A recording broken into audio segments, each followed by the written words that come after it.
છે કે ભાઈ જે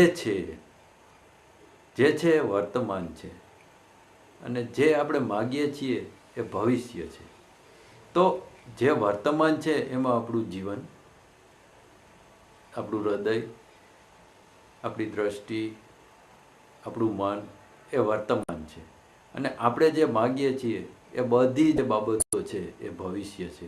અને મિત્રો, એક વાત યાદ રાખજો કે તમે અથવા તો હું અથવા તો કોઈ પણ દુનિયાનો વ્યક્તિ ક્યારેય ભવિષ્યનું પકડ નહીં કરી શકે. અને કદાચ કોઈ અંદાજ, કોઈ કલ્પનાઓ કે કોઈ નિયમો કે સિદ્ધાંતો ભવિષ્ય માટે બાંધશે તો તેમાં માત્ર ભય જ એમને મળશે.